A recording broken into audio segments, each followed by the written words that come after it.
Halo Sobat X Science, jumpa lagi dalam program kesayangan kita semua, X Science, Eksplorasi Science. Nah, hari ini teman-teman kita mendapatkan tugas dari sekolah untuk membuat prakarya rantai makanan. Tugasnya adalah menempatkan pilihan hewan-hewan ke dalam kotak-kotak agar menjadi susunan rantai makanan yang tepat.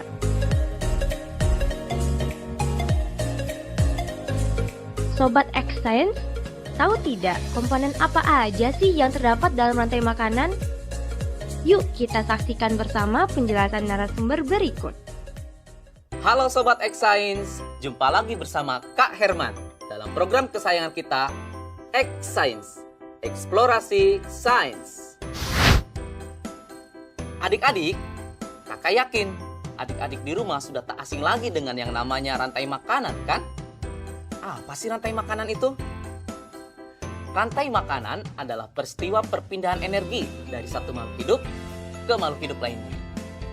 Ada makhluk hidup yang berperan sebagai produsen, ada makhluk hidup yang berperan sebagai konsumen, dan ada pula makhluk hidup yang berperan sebagai pengurai.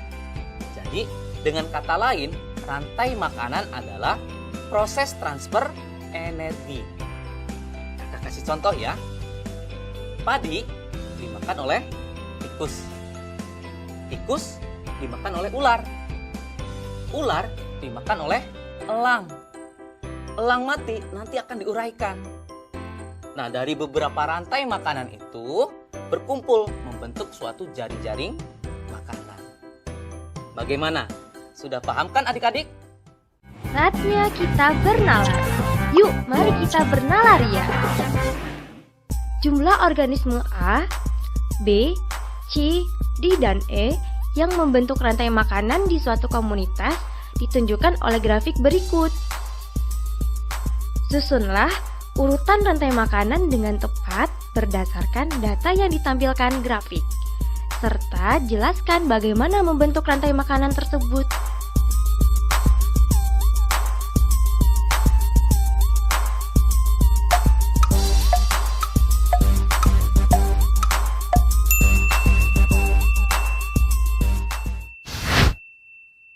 Sobat X Science, bagaimana?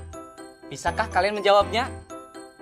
Mari kita coba untuk menjawab pertanyaan tadi ya.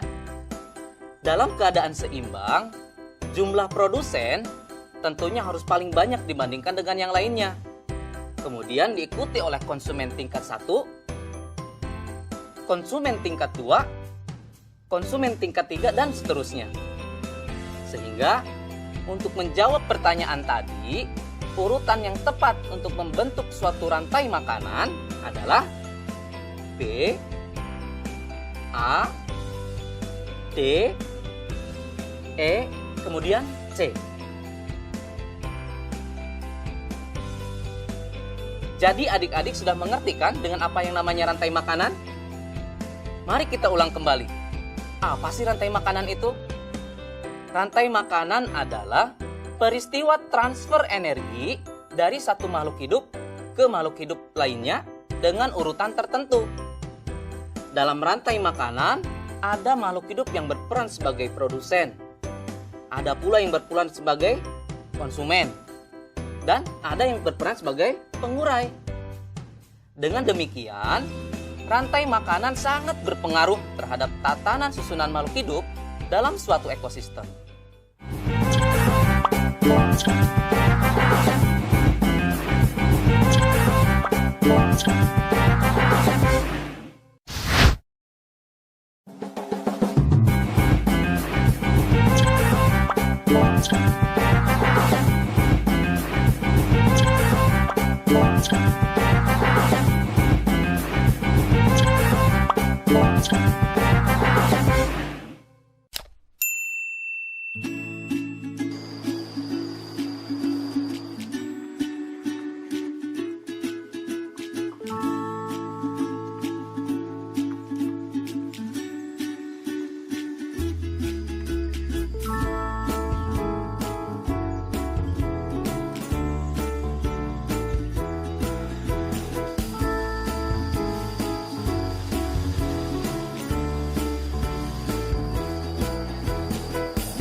Teman-teman, kan kita dapat tugas tuh dari Bu Guru. Kita suruh nentuin konsumen sama produsen, kira-kira yang mana ya? Kalau produsen itu makanan rusak, itu rumput. Kalau konsumen itu hewannya itu rusak. Kalau rusak itu makanannya berarti rumput. Nah, kalau rusak di hutan bisa dimakan harimau gak ya? Kayaknya bisa deh. Kayaknya bisa dah. Soalnya rusak itu kan harimau kan makannya daging.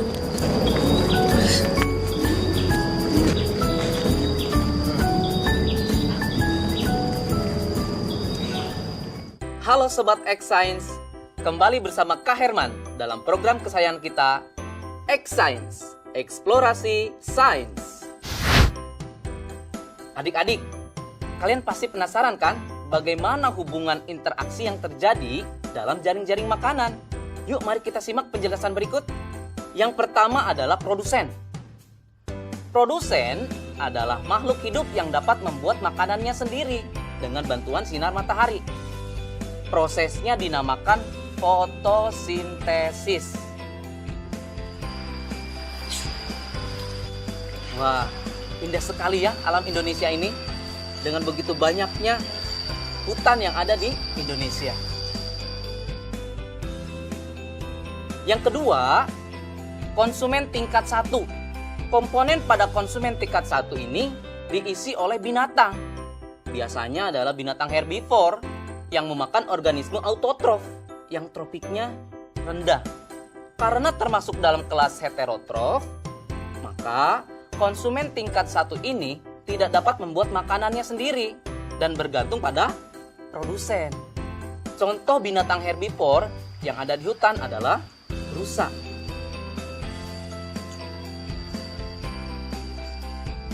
Yang ketiga, konsumen tingkat 2 atau tingkat berikutnya, yaitu adalah organisme yang menduduki tingkat tropik ketiga, disebut sebagai konsumen sekunder.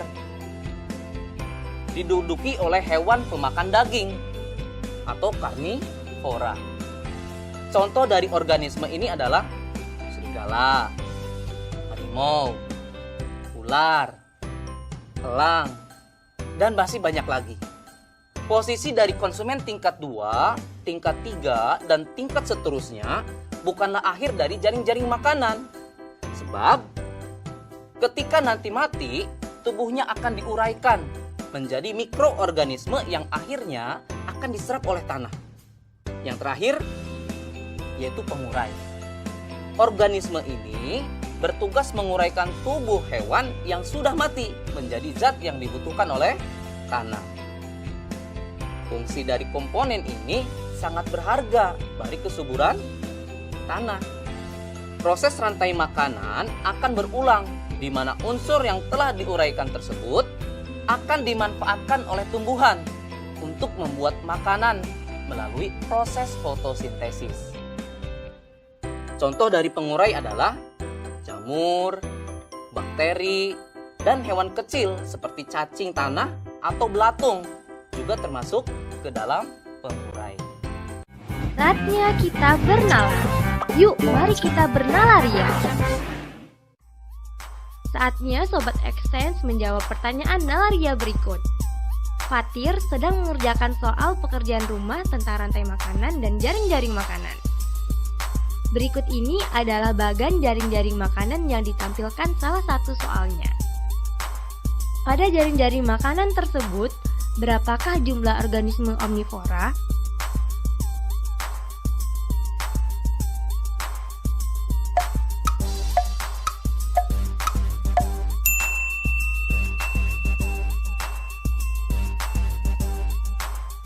Mari kita simak penjelasannya.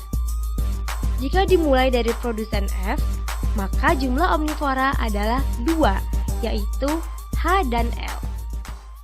Karena H memakan F dan G, L memakan F, H, dan M. Jadi, adik-adik sudah mengerti kan dengan jaring-jaring makanan? Sehingga, apa perbedaan antara rantai makanan dengan jaring-jaring makanan ya? Perbedaannya adalah, rantai makanan merupakan bagian dari jaring-jaring makanan, Sehingga jaring-jaring makanan akan menimbulkan banyak sekali rantai makanan yang terhubung satu sama lain. Jika skemanya digambar, jaring-jaring makanan akan berbentuk seperti jaring laba-laba.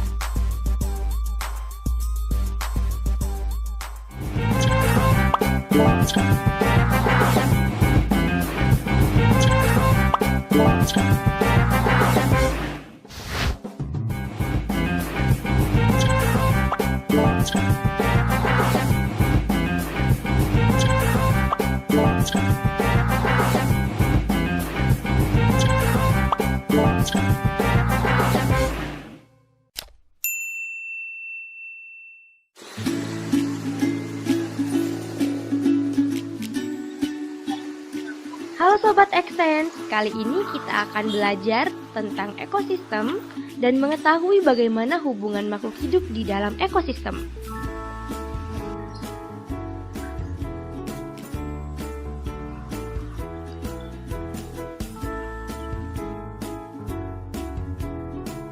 Mari kita memahaminya dengan membuat miniatur ekosistem.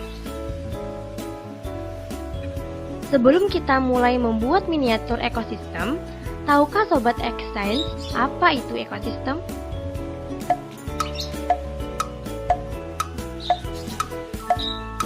Baik, kakak akan jelaskan kepada sobat di rumah. Ekosistem adalah hubungan saling ketergantungan antara makhluk hidup dan lingkungannya.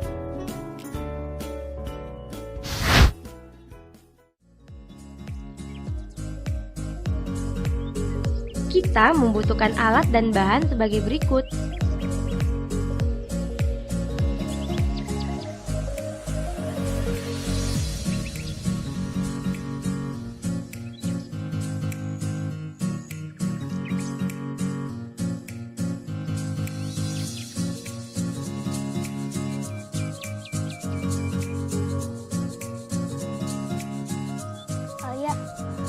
Ayo kita buat miniatur ekosistem hutan. Ayo. Kita ngapain dulu nih?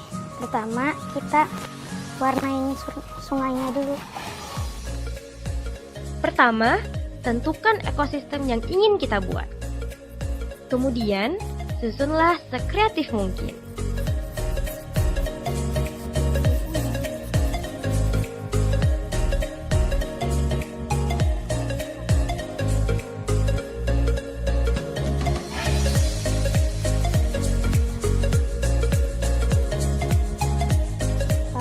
Taruh gambar kodok. Berikutnya, susunlah ornamen-ornamen miniatur hewan dan tumbuhan yang mendiami ekosistem tersebut. Adik-adik tunggu dulu. Sebelum kita masuk ke tahapan meletakkan ornamen hewan dan tumbuhannya, adik-adik harus tahu dulu nih, bagaimana hubungan interaksi makhluk hidup dalam suatu habitat yang mendiami suatu ekosistem. Pertama, hubungan mutualisme. Mutualisme adalah bentuk hubungan antar makhluk hidup yang saling menguntungkan satu sama lain. Contohnya adalah bunga dengan kupu-kupu. Mengapa sih bunga dan kupu-kupu disebut saling menguntungkan? Karena kupu-kupu membantu penyerbukan bunga, sedangkan bunga menyediakan nektar dan sari-sari makanan yang dibutuhkan oleh kupu-kupu. Yang kedua, parasitisme. Apa itu parasitisme? Parasitisme adalah bentuk hubungan yang merugikan yang dialami oleh salah satu organisme makhluk hidup, sedangkan yang lainnya diuntungkan. Apa sih contohnya? Contohnya adalah benalu dengan tumbuhan inangnya. Benalu dapat mengganggu keberlangsungan hidup inangnya. Bahkan dapat mengakibatkan inangnya tersebut mati. Hal ini disebabkan karena benalu tumbuh dan berkembang dengan mengambil zat-zat makanan yang bersumber pada inangnya. Sehingga tumbuhan inang tersebut akan kekurangan nutrisi pada pertumbuhan. Berikutnya yang ketiga adalah komensalisme. Komensalisme merupakan hubungan antar organisme. Salah satu diuntungkan, namun yang lainnya tidak dirugikan dan tidak pula diuntungkan. Contohnya, ikan ramora kecil yang menempel pada ikan hiu. Bagaimana sih hubungan antara ikan ramora kecil dan ikan hiu? Ikan ramora akan selalu mengikuti dan berlindung di bawah tubuh ikan hiu. Sehingga ia akan mendapatkan keuntungan berupa perlindungan dan makanan yang berasal dari sisa-sisa makanan dari ikan hiu. Sedangkan pada pihak ikan hiu tidak mendapatkan kerugian dan keuntungan apapun dari perilaku ikan ramora tersebut. Nah, bagaimana Sobat Xsense? Sudah siap untuk lanjut ke tahap berikutnya? Yuk, mari kita pasang ornamen tumbuhan dan hewannya dengan memperhatikan hubungan interaksi makhluk hidup di dalamnya. Setelah itu kita taruh tanaman seperti ini. Ini kan ada pohon. Hewan yang memakan pohon ini, rumput ini yaitu zebra, kerbau.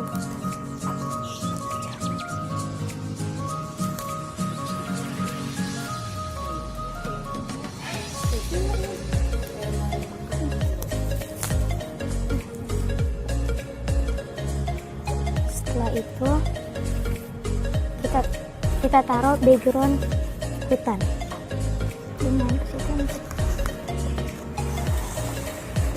Setelah itu pastikan di sana terjadi hubungan yang setimbang dalam interaksi ekosistem yang kita buat. Dan jangan lupa ditempelkan burung elang. Nah, di sini terlihat yang memakan rumput adalah zebra, kerbau hutan, dan kijang. Nah, hewan yang memakan daging di sini ada serigala dan elang. Ada cacing di bawah pohon yang sudah busuk. Dan miniatur ekosistem telah selesai kita buat. Mudah kan membuatnya? Selain membuat belajar menjadi menyenangkan, dengan membuat miniatur ekologi ini dapat meningkatkan kreativitas dan daya imajinasi kita loh sobat. Saatnya kita bernalar. Yuk, mari kita bernalaria. Saatnya Sobat X Science menjawab pertanyaan nalaria berikut. Ilustrasi berikut menunjukkan hubungan antar makhluk hidup di suatu ekosistem. Bacalah dengan teliti ya. Di suatu ekosistem, ada beberapa ekor hewan A yang suka memangsa hewan B. Sementara, hewan D menjadi mangsa hewan C. Daun sawi berlubang-lubang karena dimakan hewan D. Pada saat tertentu, seekor hewan E mengitari tempat tersebut untuk memangsa hewan A. Hewan C juga adalah makanan favorit hewan A. Hewan B menjadi pemakan produsen. Berikut ini yang merupakan bagan jaring-jaring makanan berdasarkan ilustrasi di atas adalah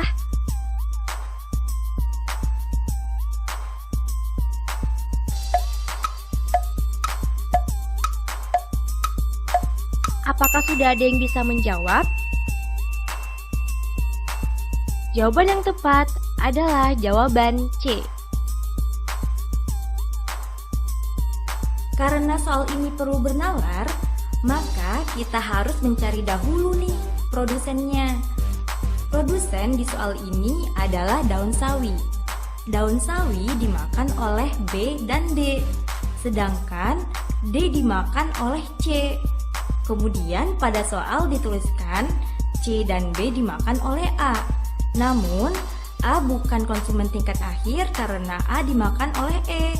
Dari penjelasan tersebut, kita dapat mencocokkan jawaban dengan pilihan yang sesuai, yaitu pilihan C. Dan dapat disimpulkan terbentuklah jaring-jaring makanan dengan dua rantai makanan pada ekosistem tersebut. Gimana, mudah bukan belajar sains? Sampai jumpa pada eksplorasi sains berikutnya.